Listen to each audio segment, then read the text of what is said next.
Okay. Welcome to episode 5 of the Guitar Shop podcast. We're coming to you from Wade's Guitar Shop in Milwaukee, Wisconsin. Actually, this morning we are having our kind of normal coffee breakfast meeting, which every time we've done an episode so far, we have really crunched to get it down into as little a time as possible because we have so much to talk about. So we're going to try and put out a few more episodes so we can get out all of the things that we want to say. So actually, we're coming from sort of a meeting room here at Wade's Guitar Shop. I'm Wade Stark, owner of Wade's Guitar Shop. I'm Dan Hintz. I'm Alex Ballard, Wade's Guitar Shop.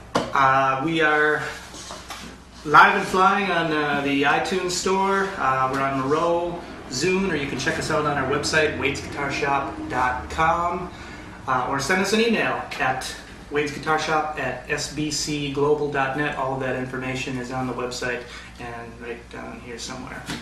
Please send us questions, comments. You can send us even short videos or ideas that you have.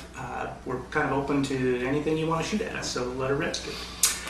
I've got kind of a little surprise for you guys this morning as to what we're going to talk about. But first, we just a few days ago found out that the retail chain Best Buy is now going to be a musical instrument dealer. They're going to open up musical instrument stores in their Best Buys. They're the largest consumer electronics retail chain in North America. Huge chain. I mean, there's stores in every state and multiple stores in metropolitan areas here in Milwaukee. I think we have 3, 4, 5 Best Buys. But they're going into musical instruments. So want to see what you guys wanted to say about that before we get going here. Well, they've been selling quality musical instruments for a long time. First Act and Starcaster, whatever that is. So I don't know. My take on it, kind of as a gigging, partially touring musician, it's always so tough to find a music store when you're out and about, and as gas becomes an issue when you're touring and money's tight. It's not. I guess on the positive side of it, it's nice to be able to find strings and picks and drumsticks, things like that. Things you'll be able to find somewhere accessible. So I mean, I like it from that standpoint. There's always downsides to being a big sort of impersonal kind of store that's selling something that's very unique to an individual, and so there may be a little bit lost there. But I mean, in the long run, it's going to open up guitar and instruments to more people, and I think that's a positive thing. Well, obviously a lot of planning has to go into opening up a music store. So, I mean, they must have been in the planning on this for a year, 2 years, maybe more. They're great at what they do, so I mean, I don't think they're going to fail. My point though is, with the economy where it is right now, this is maybe the worst time for almost anybody to open up, a new sort of venture retail. Which they haven't, tried yet. Right. I mean, so timing for them probably couldn't be worse, because maybe at the time when they planned it, they're reading, MMR and going, oh my God, sales are up here for retail musical instruments. Let's jump in and get a piece of this. And now all of a sudden, we're seeing Yeah. Like with a lot of retail in the U.S. with the way the economy is, things are not quite that bright. Yeah. Well, my cut on it ultimately is I think sometimes people say, well, look at Walmart, the way it's sort of closed down the individual, the bakery, the local clothing shop, it's all merged into one big super, And I think these retail companies look at that model and say that's where it's all going. And I think in music retail, ultimately, I think that's what they think is going to happen with music retail, and I just don't think it is. I think it's going to change. And I mean, it's changing. I think, you already have online sales. I'm not foolish enough to not think that people aren't going to just buy, guitar pedals online or whatever. But I don't think it's the same thing as consumer electronics or anything like that. I don't think that model works. I think Mars, that was the guy behind, Mars was a retail chain that was huge, came in and had these huge big box stores and inevitably kind of went bankrupt, I think. But I think the person who started that was either started Office Depot or Staples or one of those large chains, and I think they just thought, we'll come in, we'll have these huge stores with boxes with color pictures on them of what's inside. You come in, you grab a drum set, a keyboard, a guitar, you go start a band, you're out the door, and you're out the door, and Tim, bada bing, bada boom. But I think, if you looked at it like almost like, it's more, I think, the entry-level musician might walk into a Best Buy and go, wow, look at that red guitar, I'm going to buy that for my kid, or I'm just going to buy that, I've always thought I might want to play guitar. You might get impulse buys like that, but I don't think you're going to see the market share of, I think it'll affect, it's going to affect the market. I'm not saying it isn't, and it's definitely going to affect, I think, bigger box stores. But I think that's the only thing it's going to affect is other big box stores. Yeah, which again, on the positive focus, isn't a bad thing. I think that more competition there is needed. But I don't think it's going to end up. I mean, I guess with a lot of we're very lucky, in terms of what we've been able, or what we all of us have been able to do in order to make this store viable and successful up to this point. But I suppose, some of the smaller stores that are on the edge or on the brink, they got to get every sale they can, and that probably will affect them a little bit. So it may trim their a little. Right. It's going to hurt the other bigger stores. I mean, ultimately, I think the small mom and pop shops are never too badly affected by Best Buys, by Mars, by Guitar Centers coming in. But some of the bigger, like here in the Milwaukee area, some of the bigger family stores that are approaching the size of a big box store. Oh yeah, the mid-level. Yeah. Yeah. I mean, those are the guys who get hurt the worst by these big boxes coming in, because they take on big lines that they have to move a lot of product. Yeah, right. I mean, and they're a lot of these stores, a huge part of their income is first-time buyers. I mean, and when you walk into a place like Best Buy, if the selection is right, I guarantee parents get those eyes when they walk into Best Buy, like, and high-def TVs, and you don't have to shop around and compare prices, things like that, when you walk into a Best Buy. I mean, we're all guilty of going to Best Buy to buy a computer a CD that's really great, or whatever. Right. That's affordable, and that's an awesome thing about Best Buy, and I think. Well, there used to be, in the long run, I think there used to be little computer shops, and stereo shops, little stereo shops, little computer shops, more boutique. Those are gone. I mean, there was a guy up the street who does high-end boutique audio stuff, for home hi-fi, and there's a few places like that. But I mean, for the most part, those kinds of places are gone. Period. The thing that I just don't think it's going to happen with music retail. I just don't think it's the same. The thing that would scare me about Best Buy is if they had a geek squad that was focused on amp and guitar repair, because then it'd be over with. You know what I mean? I think those the stores that you were mentioning that are semi-big, I think they've spread themselves too thin. They're approaching big box, and they've got one foot in being a small store and just barely doing repairs and lessons and things like that.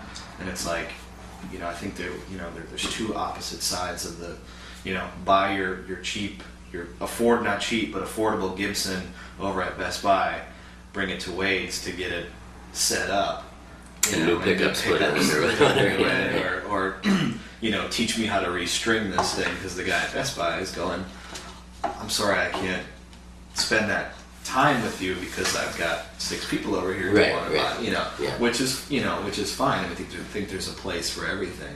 So I mean, I say bring it on.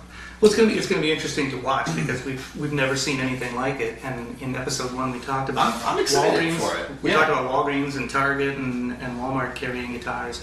Well, this is actually the next step. I mean, they're gonna have a whole music department. They'll give it a go too. They're not gonna just get their toes in there for 2 seconds and walk away. Sure, I mean, they're gonna dump a lot of money in it, succeed or fail. Definitely. Yeah. Okay.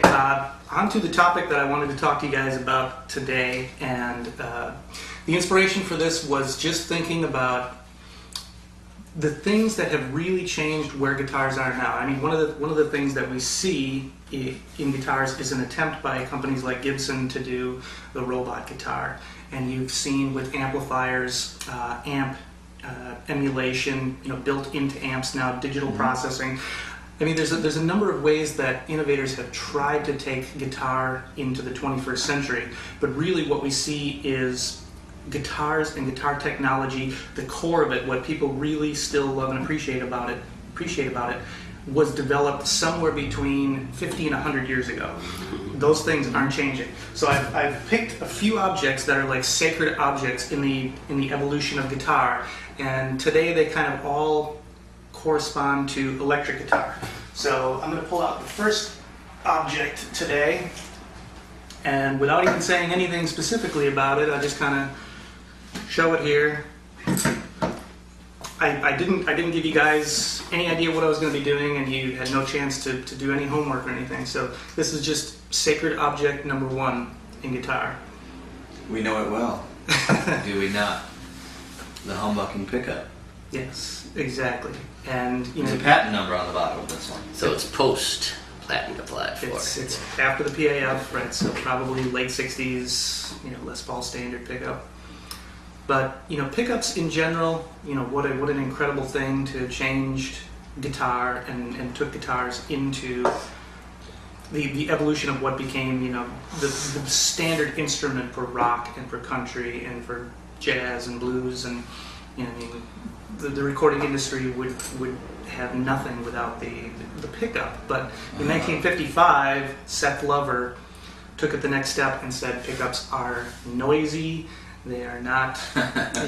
Sit in this position while you're playing. Yes, exactly. Well, I mean, if you think about it, in 1955 too, everything was wired with cloth wiring. The current, like you talked about once, when you do a current reading, at the outlet, in some of these old clubs and stuff like that, you're getting anywhere from, the mid 80s of voltage up to, hopefully maybe in the low hundreds, Right. And what you're wanting is... I think there's electricity from the 80s still trying to get to the outlet. Exactly. So, Seth Lover, 1955, designs the humbucking pickup. Which is basically, I talked a little about it in the last episode, it's 2 coils wired together. One of them is wound clockwise and one counterclockwise with the magnet wire, and then the magnets are opposite polarity. On one side you have north, and on the other side you have south. The initial design for humbucking pickups is they're then wired in series, so current basically flows through one coil, then the other coil, and the resistance of those coils gives you its output. But we now know that by using 4-conductor wiring, we can make these pickups dance by wiring them series, split, parallel, coil, tapped, in phase, out of phase. It's a beautiful thing. But they truly are a humbucking pickup. I mean, considering all the things that can create noise in an electric guitar, what a great thing! It's pretty fascinating that imagine the breakthrough of Seth Lover might have felt when he had designed that pickup for the first time, and went, where did that 60 cycle hum go? Where's that annoying overtone? Definitely had to be an Isaac Newton moment. Oh, another coil fell on my head. Hey, they hum canceled. They'll remember me forever. But yeah, I mean, And they sound great. They sound great to boot. Well, that's the other thing, right? You know, when Gibson got them going, what did they do? They drop it into the Les Paul Gold Top. You know, which by '57, when Gibson introduced them, you know, the Les Paul standard was still a Gold Top. So you have this short number of small quantity of Les Paul Gold Tops in 1957 that get the PAF humbucking pickup, and it becomes The Grail. the greatest rock and roll machine. You I know. wonder if the cover was put on, you know, with only the one set of pole pieces exposed to sort of make it look like a, you know, traditional, what was considered a traditional pickup up to that point. You know, like a P90 or something like that. Right. My guess, here's my guess, this is used for, I bet you though, if they were using, they used to use all nickel strings. So I bet you I bet you the reason they at least had one set exposed was so you could adjust them to get closer, to balance your string output. But yeah, why they don't have 2 rows, I don't know, I guess. But Yeah, and even the interesting fact that- point. Why do they have any screws exposed? You know, because considering most pickups, I mean, the P90 did have. I mean, so they're looking at the P90, I guess, obviously, when they're doing this to give you the set of pole pieces. But by this time, you know, Fender is already using, you know, fixed magnets, and there's no reason why Seth Glover had to use adjustable screws. right. But certainly, yeah, he must have been looking Might at as well take it P90s and take it to the whatnot. top The of the mountain. aesthetic, Yeah. or also probably for people who feel like they, because I still get guys today who adjust these magnets Right. and swear that, I mean, yeah, on my Gretsch pickup I adjusted the magnet a little bit because I backed it away. I can see. So I you know, mean, there's still a logic to it, but it's, I can see burying it under the, you know, on the high strings, burying it under the cover, you know, or, you know, in any position, you know, would mute it a little. I mean, I don't know, maybe it's... It does change the sound. I mean, when you think about the proximity to the magnet is just underneath of this plate right here, and it's one flat magnet that's north polarity on this side and south on this side. So it's one magnet that touches this set of pole pieces, and the other side of the magnet touches this side. So it's not 2 individual magnets. But what happens is, as you adjust the screws up higher, you're moving the top of that screw, which is the biggest mass of the screw, farther away from the magnet and changing its magnetic field. Oh. So yeah, your tone will change. I mean, if you could ultimately have... So do you think if you pull it away from that magnet, is it actually going down in output, or is it getting... Go ahead. well, I was going to say, if you move you could either, well, you told me on G&L pickups, G&L, you know, Leo Fender G&L picks, he had these 2 little set screws. There's an outie and an innie, yeah. Or actually one was fixed in the end you could adjust with an Allen wrench. And basically they would say that if you raised up the poles and backed the pickup down, you'd have more treble response. If you screwed the little things in and then moved the entire pickup up, you got more bass response. So he was allowing people to kind of go for more of a traditional Fender type of tone, or maybe more P90 beefier Gibson type of tone. But I want that. I'll take it. Object, sacred object number 2. Yes.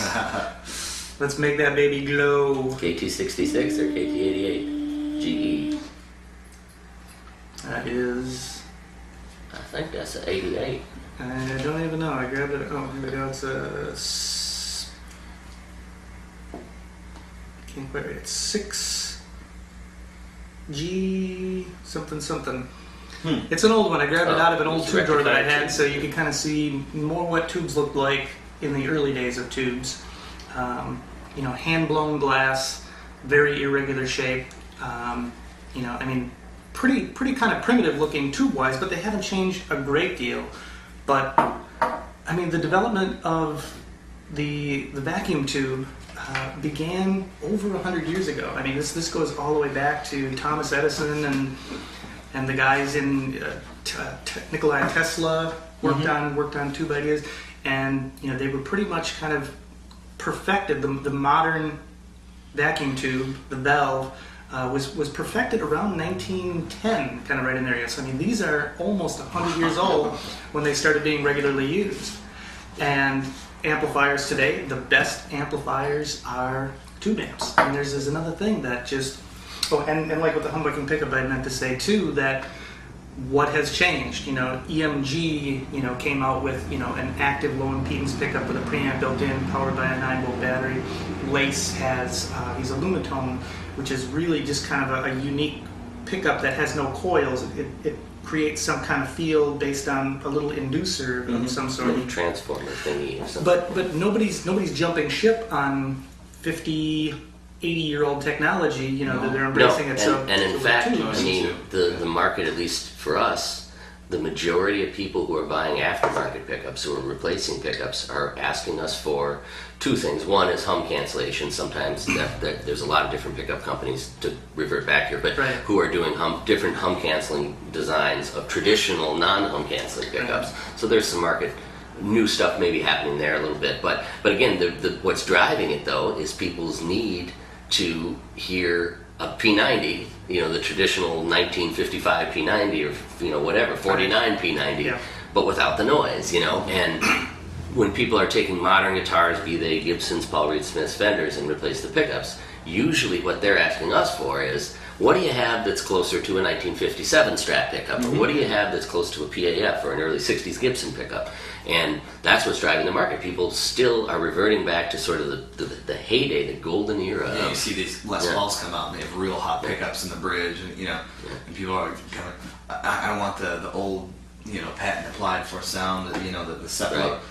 It's like those companies, I think those companies are trying to push things forward, but it's like the consumers are like, no, I want the old stuff, It's, And on a similar front with tubes, I'm surprised look at, I don't know, I'd like to know the era of the first modeling amp, but it was probably, 10 or 12, 15 years ago right. already by now. So we've had these digital modeling amps from Line 6 and Fender and Johnson and all these other companies, as well as modeling analog effects. And what are we may be a little bit different, but when people are coming in and asking us, about amps, they want to know about tube amps. And a lot of times they're saying, I've got one of these newfangled whatever that I want to trade in. And we're like, go get a tube amp, and everybody wants, So if it's interesting. And then the same thing with the guitar effects. You've got these digital effects. I mean, the other day a guy came in and was asking me about why don't people use these multi-effects things? Like almost looking at me like, what's the catch here? Like, you get all these effects, they're super cheap, you can program everything. Why would anyone want to use one of these little pedals, a whole bunch of these little pedals? And it's like, well, I can tell you why, I can talk to you about this for about 10 minutes, but what it's going to come down to is the sound of them. When you hear an analog delay, we've been selling this new analog delay like hotcakes. Guy plugs it in, out comes wallet. And it's like, it's a $160 delay, and we can't keep them in stock. It's like, and half the guys who are buying them don't even want to buy them. They come in and they're like, what's that green thing? I'll plug it in. And the next thing you know, they're buying a $160 delay. I don't need that. So it's like, the more, you would think that with all of this modeling and digital stuff that we would be, that the analog devices or the tubes or the... Well, in the 60s, we were pretty much told that tube technology was going to go away. When the solid-state transistor was invented, everybody was going to make the jump. And of course, it was like, hallelujah, now we don't have to worry about tubes. They get warm, they wear out, they change sound over time, Well, transistor radios, the home stereo, the tubes were gone, and slowly tubes were taken out of televisions.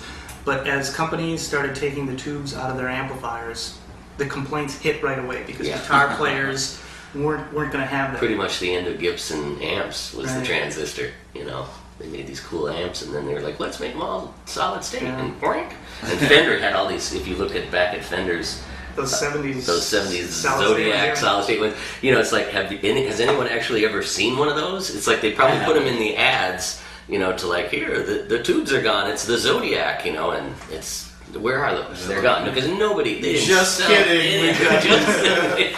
Put those in the basement and lock the door, I think it's like trying to build a robot that has feelings. You just can't do that. Yeah. There's so much of a different feel and a different sound to a tube. That's one of our customers was talking about the tube too, and said something like what was Clark was saying about the like the chaos effect or something like that was what he said. It's like a tube, you don't know exactly what it's going to do. And it does seem like tube amps to me, the way I've explained to younger players who are like, why is everyone obsessed with these tube amps versus, again, maybe going with the digital amp. It's like you almost have a symbiotic relationship with the tube. It's almost like as you play and it's subtle stuff, but response, the way the amp responds and breaks up and everything like that. It's like it does something that you can analyze, but I'm not sure if you can really put your finger on exactly what's happening psychoacoustically that makes guitar players completely freak out about the whole tube thing. Well, actually, last night I flipped on my. It's like catnip for guitar players. It's like you don't know what it is about that, but you keep scratching it. But like last night, I turned on my 100-watt, turned 50-watt tube amp, and I was just having one of those awesome Exactly. tone Enough moments. said. You're speechless. But I was just having this great tone moment. I kind of like looking in the back of my amp, and I have these Electro-Harmonix tubes, and they have that blue glow to them. They have a really intense blue glow. Yeah. And it's just like I was just looking back there as I was playing in the tube. It's like there's this sort of circle around it that's all blue, and then the top's not blue, but there's just sort of this circle of blue. Right. And I just was standing next to my old cab, just sort of playing and stuff and looking at the back of the amp. And the tube's just sort of like, if you sort of look at it, it's like there's stuff going on in there, and you're sort of like, what the? I'm playing, and there's weird things going on in here. What is going on in there? Electrons are flying about, doing weird stuff. It's just awesome. Well, what I brought along here too, these are two new tubes, and you talked, a bit about tubes in a couple of the other episodes, but these are reissue tongue saw tubes and reissue Muller tubes, and when tubes died out manufacturing-wise in the United States, there were lots and lots of backstock of tubes, and you were able to pick up, all of the stuff you needed, 6L6s, 6V6s, 12AX7s, and so on. New old stock, all of this stuff was just out there. The military wasn't using that much anymore. Electronic shops had warehouses full of this stuff. Now that stuff is drying up, and for a few years, there wasn't much new stuff to choose from. A couple of import companies, Chinese, Russian, and Czech, yeah, but not a lot, and not that consistent. But I mean, now we have got some incredible tubes available, so you can retube your amps with some of the best tubes that have ever been made. And these are just two examples. So the tube stuff is there to stay. Yeah, it's pretty. It's a great time to be a guitar player. It really is, because it was some dark days. You're getting analog delays, or your choice for of $150. You're getting, not new old stock, but reproductions of good tubes. You can buy affordable guitars at Best Buy. The humbucker, it's pretty great. It's pretty great. And and more pedals available right now, effects pedals, than ever in the history, and even more analog pedals too. Oh yeah. Even when just a few years ago when I was young, getting somebody bought a Dan Electro delay out of our kind of budget bin yesterday for $15, brand new. Right. A pedal. They didn't have those when I was right. Like, what's next? Pedals at the drive-thru at McDonald's, Happy Meal. Collect them all, plug them in together. Oh, that would be awesome. Your Rock Band 3 metal pedal here. Here's our last object de secret. Rosewood was invented a long time ago, wasn't it? About 30 million years ago. Now, if it doesn't come to you as completely obvious why I chose this, in the late 40s, Leo Fender decided to move away from the way everybody had been making guitars for the last 200 years and to make the modern guitar. And that is a removable, mass-producible bolt-on neck, which is consistent, and you can take any neck off of just about any Fender guitar and put it on any other Fender guitar. And while they're building them, you can build this neck and finish it and hand it to the guy who's got the body and bolt it on and set it up.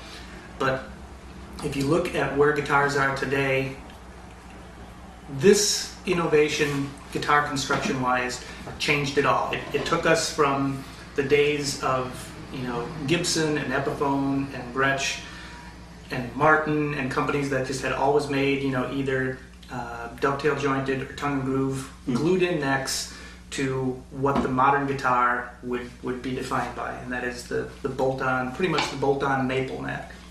A distinct sound too. Very. And I always kind of joke that I don't trust a guitar that doesn't have a removable neck. Because so often, and I don't think it's a design flaw, but so often you see broken Gibson headstocks. When was the last time we had someone bring in? I think I've been working for the shop for about 5 years, and I've never seen a broken Fender headstock. Right. But if it did break, you could bolt on your own neck. You sure could. Throw the thing in the dumpster and keep on moving. I would kind of disagree with you guys, because with a bolt-on neck, you got to get a screwdriver out. You have to loosen 4 bolts, as opposed to just drilling a small hole into the joint, steaming the neck loose, chipping away the lacquer. And drove the nail into the coffin by putting the truss rod adjustment on the bottom of the neck, so you have to take it off. But other than that, I don't know. Crucial bad move. Yeah. What was wrong with right here? I don't know. Yeah. I do love the way Fender guitars do sound, and I think it is the bolt-on neck makes a difference. You can put humbuckers on a Fender guitar, and it still sounds like a Fender guitar. You can put lipstick on a pig, but you. No, I was going to say too. In the last, really since China and Korea have been making, and mass producing guitars, I think now in the market you see a lot more set neck and dovetail neck designs. But if you back up maybe 10 or 15 years ago, at least way back in the days when I was young, there was a dividing line. All this. Very rarely do you see a 70s or 60s Japanese with a set neck, mostly bolt-on. Les Pauls. So to me, it was like there was sort of this, or at least when I grew up in the dark ages, that a bolt-on guitar was here and a set neck was here, and it was like a much more expensive sort of deluxe kind of thing to have a bolt-on or a set neck or neck through design as opposed to a bolt-on neck, and now you see a lot more. And it's expensive to replace it when the neck goes bad. But the vast majority of guitars, though, certainly from the time of Leo doing the bolt-on all the way up till maybe 10 years ago, were bolt-on neck guitars. Once the floodgate opened, everybody said, well, now we can do this. And only really are you seeing budget set neck guitars in the last 10 years or so. Which, do you want a budget set neck guitar? And they're still probably not even close to being the hottest thing. As much as bolt-ons, right? Fender has really, become very, very huge. It's a much larger company than Fender ever was. Yeah. And they have guitars that are currently made in China, Mexico, and of course the United States, and Japan. Perhaps, Japan, Indonesia. Yeah. But they've got everything from $139 Squires on up to many thousands of dollars for some of their custom shop stuff. But Fender stuck with this design, and it's the most famous Stratocasters, particularly the most sold and most recognizable guitar in the world. Yeah. Most copied too. You see more Strat and Tele copies. It's a great recipe. Yeah. It's a great recipe, and it's I think easy to get right. Leo Fender really pushed the envelope as far as innovating. If you think about it, all the replacement parts. Everything lines up. Yeah. And for the bad neck angle on a Gibson, forget about it. Do a show on it. Yeah. Then he went to a 3-bolt that had a set screw in the back that was an automatic tilt adjust. Put a Bigsby on a Telecaster, that bridge is going to be way too tall. You've do got a quick tilt adjust and you're good to go. Yeah. Well, it's interesting. The 3-bolt with the tilt is very often blamed on CBS after they bought Fender from Leo I like a lot of the CBS weird stuff. I like master volumes and it's blamed on CBS, but it is in fact Leo's design. He designed it and was able to work with CBS to implement it. And Leo finally left Fender, I think in about 1970. So he stayed with Fender to assure that after CBS took them over, that they knew how to run the company. And 3-bolt was his idea. So then if you look in the early mid 70s when G&Ls start coming out, what do G&Ls have? 3-bolt was a tilt. Yeah, that's Leo's thing. So and it's still fine. Yeah, I mean, it's like it works great. Yeah, no, I mean, it makes it easier, excuse me, and you don't have to use kind of weird, funny shim material or try to find the right shim material. I mean, it's like if you're, gigging at a gig, all you need is a few tools and you're like, totally adjust. Yeah, and somebody can, albeit not very well, but I mean, somebody who's a layman could adjust that as opposed to And how often do you need to adjust rock maple? In the first well, that's true. Exactly. In the first few years that a guitar is new, the maple is a little more unstable. But when you have a 10, 15, 20-year-old Fender, you're not doing very many truss rod adjustments. No, not at all. Right. As opposed to Gibsons, Martins, anything with mahogany necks, they're gonna need to regularly be adjusted for as long as you have that instrument, pretty much. Pretty great. So that's the Sacred Objects. I want to thank everybody for joining us here on the Guitar Shop podcast. We're probably going to be out every 2 weeks now. So we're coming again from Wade's Guitar Shop in Milwaukee, Wisconsin. You got nothing. You got it. I do have nothing. So remember to please send us comments, questions. We'll have more next time. To Wade's Guitar Shop at sbcglobal.net or check out the website wadesguitarshop.com. Click on the podcast link. Check out all the notes and everything there. On behalf of myself, Wade Stark, and Mr. Batt. Mr. Batt. Thank you for joining us today. We will be back soon. Thank you. We're out. That coffee was awesome today. Really custom.